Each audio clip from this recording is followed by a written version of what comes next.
Hey there, I'm Jamie Glowacki, and if you're new to my channel, I'm the author of Oh Crap Potty Training and Oh Crap I Have a Toddler, and I teach parents how to use curiosity and connection in their parenting instead of coercion and compliance. So speaking of connection and curiosity, what does that even mean? It means that we need to be more connected to our children and have curiosity about their behaviors, both the behaviors we love and the behaviors we don't love.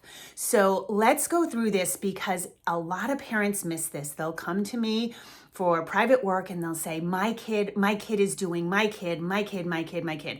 Our kids come into the world with their own DNA, with their own personality, yes, and that is just starting at this young age.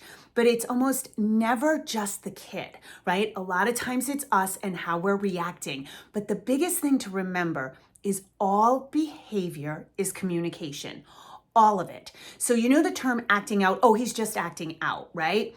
That means they're acting out their emotions because they don't have the language yet. They don't have the nuance. I say toddlers think in emojis, right? Like super happy, super sad. Like there's not a lot in between, right? They're still learning the nuance of all these various emotions. So it's our job to translate the behavior.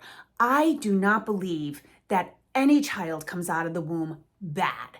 I think some kids come out of the womb with boxing gloves on and they'll give you a run for your money starting right out of the gates. But I really, truly don't believe any child is bad. So their behavior is communication.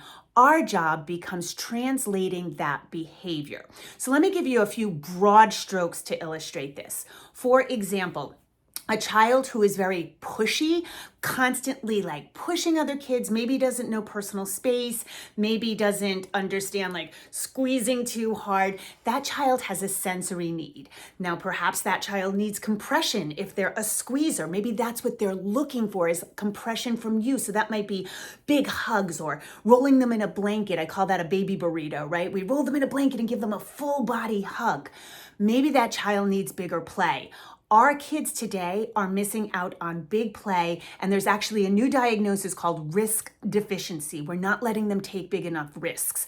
And this has to do with all their systems, the proprioceptive movement, the vestibular systems. This has everything to do with that. So we want to make sure they're getting big play. I'll probably do another video just on that because it's such a big concept and so important. But big play is not running around. It is not soccer practice. It's not even gymnastics. It's free play. So it's not adult-led, it's not rules, it's not a sport, and it's using the whole body. So merry-go-round, swinging, leapfrog, wheelbarrow, where you take your child's legs and they're kind of walking on their hands. The floor is lava. These kinds of things, you've used the whole system, and particularly climbing. So a lot of times we go to playgrounds that we think are better suited for little kids, right? Everything's low to the ground, but so many kids need to climb cargo ladders or climb up the slide and get that arm energy out. These kids are like little bursts of energy, right? They come into the world with, this exuberance and this vitality, and they don't always know what to do with it. So if they're not getting that big play, they might be very pushy, right? A very kind of new thing that's come up, and I don't have data on this, but it has to be correlated to the pandemic because it's so rampant in the kids who were born or infants or even beginning toddlerhood in the pandemic, is a higher intellectual need. And so what the behavior looks like is nudgy, is pokey. And those are words I use for like the kid who they're like a cat, right? Like they might go by the counter, just swap something off, and they might just, maybe with their siblings, they're just kind of pokey, they're, it's like aggravating behavior. It's not earth-shattering. It's not terrible. It's not anything that you feel like needs a consequence. It's just like this nudgy behavior. Very often that child is bored. I see this a lot when you have younger siblings and the older child. What happens is we have the first child. We buy all the stuff. We're all prepared. then that child gets older, we have other kids and we save all the stuff for the other kids, but we forget to bump up the older child's intellectual stimulation. So that might include some, drawing, maybe like YouTube. They can take like drawing lessons on YouTube. If you do screen time at all, there's some really engaging games that aren't dopamine hits, like Stack the States is a really good one. They may need like Brain Quest workbooks. They might want to start baking or using basic math. I don't love any formal academics at this age before the age of 5 or 6.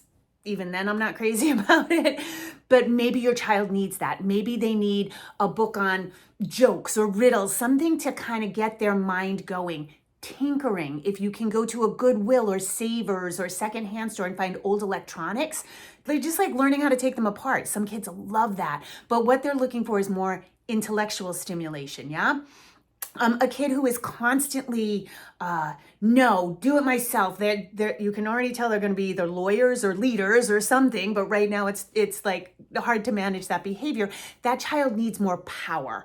So these are all like buckets we want to think about filling, right? And so power means they get more choice, not endless choices. We always go with 2 choices, right? When we're offering a small child choices, one or the other, but make them, at this age, kids have so little control.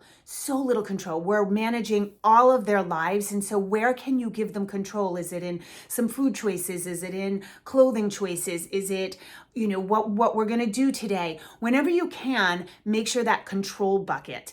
Now, of course, there's a range of behaviors and there's a range of translating. And sometimes that takes one-on-one work, but that's a broad stroke example of how we can translate behavior, because your child doesn't want to be bad, right? They don't want to have bad behavior.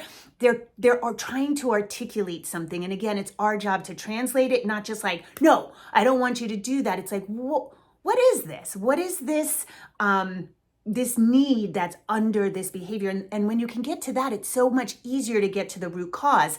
And this is where parents like expect that coercion and compliance, and they start bribing or skewing their own boundaries because the child feels like, oh my God, their behavior's out of control and I don't want them to like bring down the house. And we start getting fearful of our kids, and that just goes down a really bad path. So behavior is communication. How can we translate that? As always, you guys, if you like this content, please comment if you have any questions, like, share, subscribe, you know the drill. And if you need more information, check out the description. I have a lot of free and paid resources for you. I have my podcast, Oh Crap Parenting and Oh Crap Potty Training. So lots of good stuff. All right, as always, rock on and have an awesome day.